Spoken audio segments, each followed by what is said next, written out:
Winter came early in 1942.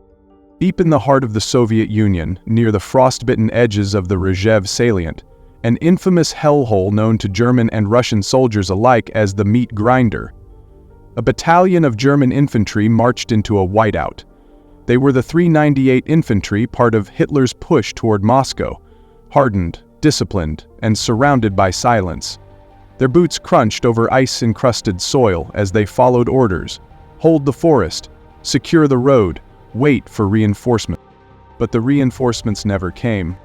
The snow deepened, the radio lines crackled into silence, and one by one men started to vanish, not from bullets, not from battle, but from the forest itself.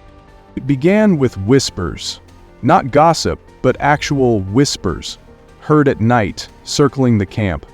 Some men swore they were being watched from the tree line. Others said they saw figures standing motionless in the distance, half shrouded in snow. The commander dismissed it as nerves, paranoia, war fatigue.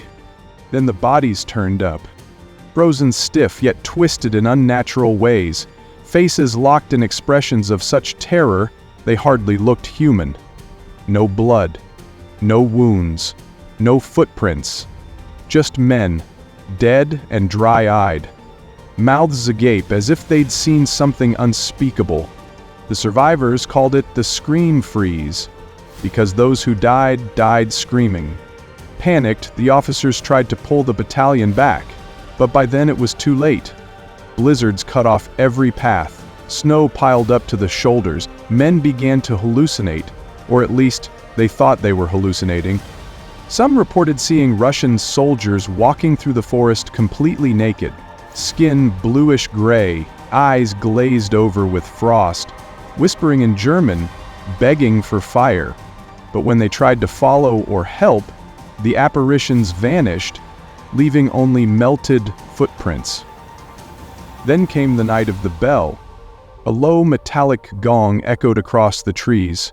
No direction, no source, just a hum, deep and droning, like something ancient calling from beneath the ice. Men dropped their rifles. Some fell to their knees and began to pray. One soldier clawed at his ears until they bled, screaming about voices inside the sound. He didn't survive the night. 2 days later, the battalion's last transmission was recorded at 2 a.m. A frantic voice, barely coherent, muttering through static. "They are beneath us. The ground is hollow. They don't die here. We dug too deep. We shouldn't have. And then, nothing. When the storm finally cleared 2 weeks later, German reinforcements arrived.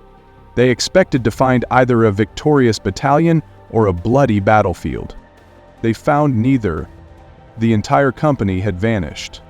Tents were still up, guns lay neatly stacked, campfires were burnt out but recent. Footprints ended mid-stride. It was as if the men had simply evaporated. A few journals were recovered, soaked with melted snow. One contained a final entry. "The snow has a memory. It remembers death. It breathes." The 398th Infantry was declared missing in action. Their families were told they perished in combat. But off the record, some Wehrmacht commanders began referring to that sector of the Rzhev front as the White Maw. Even today, the Russian locals avoid those woods. They say when the snow falls thick and silent, you can still hear the bell, still see pale shadows moving between the birch trees. One elderly hunter swore he saw a line of soldiers, frozen in place, mid-march, staring at him from beneath a thin layer of ice. When he blinked, they were gone. Soviet records, declassified decades later, revealed that their scouts also reported strange happenings in that forest. Compasses spinning, radio static, filled with voices speaking long-dead dialects. Entire patrols refusing to go deeper. One Soviet squad even defected rather than return. If that story sent a chill down your spine, hit that like button if you're ready for more terrifying true tales from the haunted edges of history.